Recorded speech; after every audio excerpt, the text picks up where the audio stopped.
Hello दोस्तों, स्वागत है आप सभी का। तो आज हम लोग बहुत ही इम्पॉर्टेंट लेक्चर डिस्कस करने वाले हैं।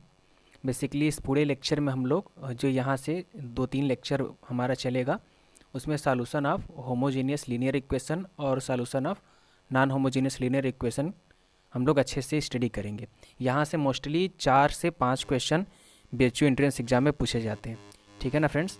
तो बहुत ही इंपॉर्टेंट चैप्टर है, आप लोग ध्यान से पढ़िएगा। तो उसका आज जो बेसिक पॉइंट है वो हम लोग डिस्कस करेंगे। फिर अगले लेक्चर में 2-3 लेक्चर में हम इसको कवर कर लेंगे और एग्जाम्पल हम लोग वहीं देंगे जो प्रीवियस ईयर बीएचयू में डीयू में पूछा गया होगा। ठीक है ना? तो आपका कॉन्सेप्ट बिल्कुल भी क्लियर होता जाएगा, आपको समझ में आ जाएगा कि किस लेवल से क्वेश्चन टच किया जा रहा है। ठीक है ना? तो चलिए स्टार्ट करते हैं आज का लेक्चर। तो यहाँ पे क्या गिवन है? System of linear equation. ठीक है ना? पहले हम लोग सिस्टम ऑफ लीनियर इक्वेशन क्या तो वो समझ ले, फिर इनके सॉल्यूशन के बारे में, होमोजीनियस नॉन होमोजीनियस के बारे में बात करेंगे। तो सिस्टम ऑफ लीनियर इक्वेशन क्या होता है कि जैसे एक लीनियर इक्वेशन होता है। ठीक है ना? अब लीनियर इक्वेशन क्या होता है, जैसे यहाँ पे देखिए फ्रेंड्स कि ये हमारा एक लीनियर इक्वेशन है। ठीक है? लीनियर इक्वेशन का क्या मतलब है कि यहाँ पे जो अननोन्स होंगे, यहाँ पे क्या अननोन्स है? x1 x2 xn। ठीक है ना? ये अननोन्स हैं तो इनके पावर क्या होना चाहिए? 1 होना चाहिए। ठीक है ना? तो ये अगर इस तरीके के सिस्टम में लिखा हुआ है तो इसको क्या बोलते हैं हम लोग? Linear system. ठीक है ना? लीनियर इक्वेशन बोलते हैं। ठीक है ना? ये इसको क्या बोलते हैं हम लोग? लीनियर इक्वेशन है ये। और यहाँ पे जो इसका अननोन के मल्टीपल में ये लिखा हुआ है, ठीक है ना, कांस्टेंट में, इसको क्या बोलते हैं कि ये कोफिशिएंट है। ठीक है? तो यहीं पे यहाँ पे देखिए ये एक इक्वेशन है, यहाँ पे ढेर सारे इक्वेशन लिखा गया, सिस्टम लिखा गया है। किसका सिस्टम है? लीनियर इक्वेशन का। ये भी लीनियर इक्वेशन है। ठीक है ना? यहाँ पर अननोन के पावर क्या है? 1। यहाँ पर भी 1 है। और यहाँ पे भी देखिए ये दूसरा इक्वेशन है। ठीक है ना? यहाँ पर भी अननोन के पावर 1 है, ये भी लीनियर इक्वेशन है। मतलब यहाँ पे सिस्टम लिया गया है, किसका लिया गया है? लीनियर इक्वेशन का। ठीक है ना? तो इसको इसीलिए हम उसको क्या बोलेंगे कि ये जो हमारा सिस्टम ऑफ लीनियर इक्वेशन है, और इन्हीं के सॉल्यूशन के बारे में हम लोग आगे बात करेंगे। ठीक है ना? तो हम लोग बेसिक चीज़ों को यहाँ पे देख रहे हैं। ठीक है? तो चलिए यहाँ पे ये क्या है? System of linear equation of n variable. ठीक है ना? x1 x2 and so on xn। यहाँ पे n वेरिएबल है, तो ये n वेरिएबल का हमारा क्या है? System of linear equation. ठीक है? यहाँ पे एक की बात करेंगे तो यहाँ पे ये लीनियर इक्वेशन है, एक इक्वेशन है। यहाँ पे ये n system of linear equation है, जिसमें यहाँ पे वेरिएबल क्या है? x1 x2 xn है। ठीक है ना? अब यहाँ पे देखिए फ्रेंड्स, यहाँ पे आपको बताने की, अगर इस तरीके का हमारा सिस्टम गिवन है कि हमारा जो सभी बी आईज हैं, ठीक है ना, यहाँ पे जितने भी बी आईज हैं, दैट मीन्स यहाँ पे क्या है? b1 b2 and so on bm, यदि ये सभी जीरोज हो जाएं, ये सभी जीरो, यानी कि a1 1 x1 a1 2 x2 and so on a1 m xn equals to, ये क्या हो जाए? जीरो, ये भी जीरो, ये भी जीरो हो जाए, ये सभी के जीरो हो जाए, तो ये कैसा सिस्टम होगा? सिस्टम ऑफ लीनियर इक्वेशन ये भी है, लेकिन इसको क्या बोलेंगे? होमोजीनियस। ठीक है ना? और यदि ये जीरो नहीं है, कोई कांस्टेंट टर्म हमें मिल रहा है, तो उसको क्या बोलेंगे कि क्या है वो? Non homogeneous. ठीक है ना? होमोजीनियस और नॉन होमोजीनियस आपको समझ में आ गया। यदि हमारे जो ये system of linear equation given है, यदि यहाँ पे b1 b2 and so on bm, अगर ये सभी जीरो हैं, ठीक है ना, तो उसको क्या बोलेंगे कि वो हमारा होमोजीनियस है। ठीक है ना? होमोजीनियस है। अगर जीरो नहीं है तो वो क्या है? नॉन होमोजीनियस है। ठीक है? आपको बात समझ में आ गई? देखिए यहाँ पे वहीं लिखा हुआ है, ये b i's equals to zero, then homogeneous system, otherwise non homogeneous system. ठीक है? अब देखिए ये आपको होमोजीनियस और नॉन होमोजीनियस सिस्टम आपको समझ में आ गया। अब जब हम इसके सॉल्यूशन करेंगे तो हम वहाँ पे बनाते हैं आर्गुमेंटेड मैट्रिक्स और कोफिशिएंट मैट्रिक्स, वहीं से हम इसके सॉल्यूशन की बात करते हैं। ठीक है ना? तो हमको ये तो पता होना चाहिए पहले कि आर्गुमेंटेड मैट्रिक्स क्या होता है और कोफिशिएंट मैट्रिक्स क्या होता है। ठीक है ना? तो हम लोग बेसिक ही इस लेक्चर में डिस्कस कर रहे हैं। तो जितनी भी बेसिक हमको यहाँ पे नीड आवश्यकता होगी 2-3 लेक्चर के लिए, वो सब यहाँ पे हम लोग डिस्कस कर लेंगे। ठीक है ना? तो चलिए देखते हैं कि आर्गुमेंटेड मैट्रिक्स क्या होता है हमारा। देखिए यहाँ पे क्या लिखा है फ्रेंड्स, ये देखिए कोफिशिएंट एंड आर्गुमेंटेड मैट्रिक्स। ठीक है ना? इसके बारे में डिस्कस करेंगे। तो यहाँ पे सबसे पहले क्या है कि कोफिशिएंट मैट्रिक्स क्या होता है। ठीक है ना? कोफिशिएंट मैट्रिक्स क्या होता है, हम लोग देखिए अगर सिस्टम जो होमोजीनियस गिवन है, ठीक है ना, तो हम सभी इनके जो देखिए ये वेरिएबल है, ये वेरिएबल है, इनके कोफिशिएंट से एक मैट्रिक्स बनाएंगे। ठीक है ना? इनके कोफिशिएंट से एक मैट्रिक्स बनाएंगे। होमोजीनियस अगर सिस्टम गिवन है तो होमोजीनियस होगा, तो ये सब क्या होगा? जीरो होगा। ठीक है ना? ये बी आईज क्या होंगे? टोटल सभी जीरो होंगे। होमोजेनियस सिस्टम है तो यहाँ पे हम सभी जो वेरिएबल गिवन है उनके कोफिशिएंट से एक मैट्रिक्स फॉर्म करेंगे, उसी को क्या बोलते हैं हम? Coefficient matrix. ठीक है ना? अगर पहले वाले कॉलम में x1 के कोफिशिएंट हो जाएंगे, सेकंड वाले कॉलम में क्या हो जाएंगे x2 के कोफिशिएंट हो जाएंगे, और थर्ड वाले कॉलम में क्या हो जाएंगे x3 के कोफिशिएंट हो जाएंगे, और n वाले कॉलम में क्या हो जाएंगे xn के कोफिशिएंट हो जाएंगे।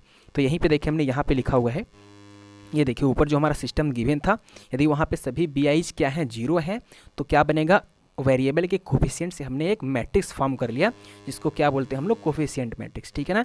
ये देखिए ये x1 का क्या है, कोफिशिएंट है, ये x2 का कोफिशिएंट है, ये x3 का कोफिशिएंट है, और ये क्या है, xn का कोफिशिएंट है। ठीक है ना। आपको बात समझ में आई।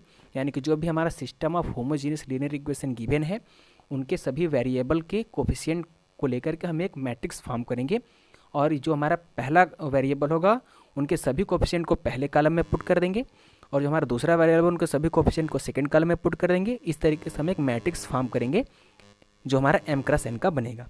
ठीक है, बात आपको समझ में आ गई। अब देखिए आर्गुमेंटेड मैट्रिक्स क्या होता है। ठीक है ना। आर्गुमेंटेड मैट्रिक्स तब हम फॉर्म करते हैं जब हमारा सिस्टम क्या हो जाना होगा, नॉन होमोजीनियस लीनियर सिस्टम का इक्वेशन होगा। ठीक है ना।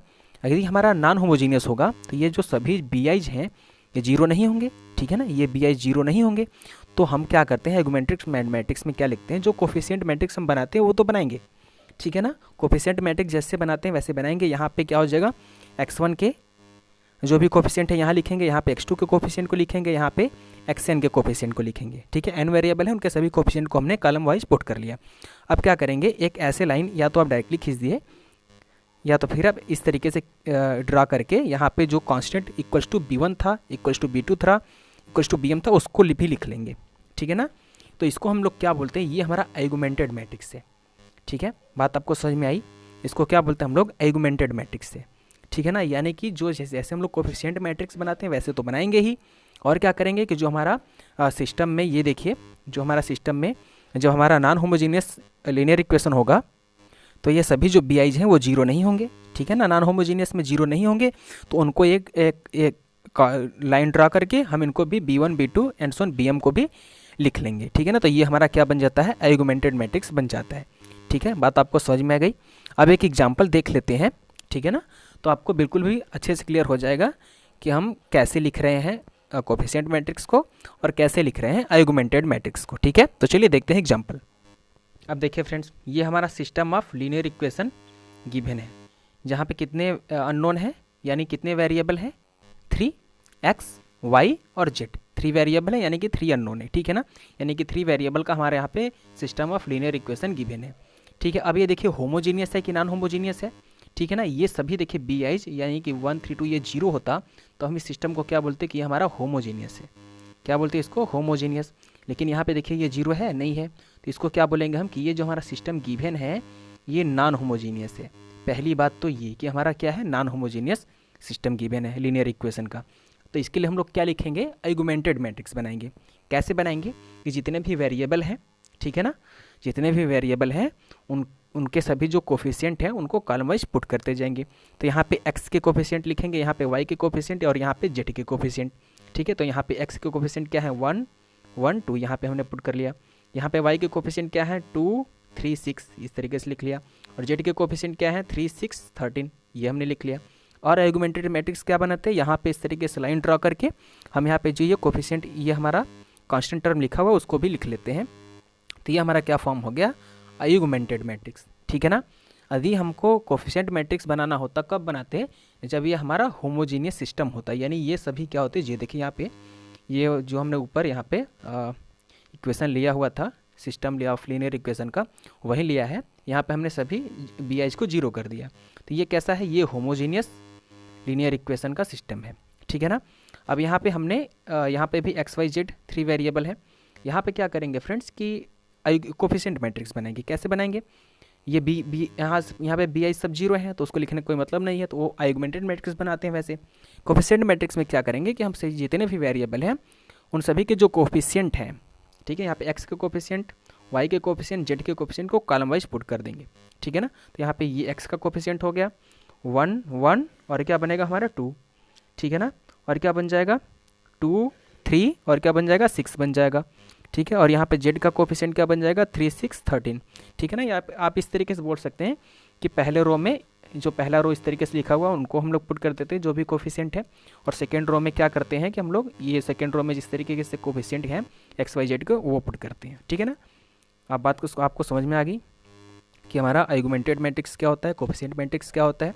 ठीक है ना, अब हम लोग अगले वाले लेक्चर में क्या करेंगे कि system of non homogeneous linear equation का जो सॉल्यूशन कैसे फाइंड करते हैं, क्या होता है, और उन पे बेस्ड जो BHU एंट्रेंस एग्जाम DU में किस लेवल से क्वेश्चन पूछे जाते हैं उन्हीं को डिस्कस करेंगे। ठीक है ना, एग्जाम्पल, ताकि आपको अच्छे से क्लियर हो जाएगा, आपको लेवल भी पता हो जाएगा कि किस लेवल से पूछा जाता है, और आपको लगेगा कि हमारे पढ़ाने से आपको लग रहा है कि नहीं कि आप सॉल्व कर पा रहे हो, तब तो फ़ायदा है।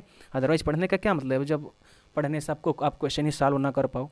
ठीक है ना, तो आप बिल्कुल भी ध्यान से पढ़ते जाइए और अब देखिएगा कि आपको क्वेश्चन बिल्कुल आसानी से आप सॉल्व कर पाएंगे। ठीक है ना फ्रेंड्स, सो थैंक यू, मिलते हैं अगले लेक्चर में।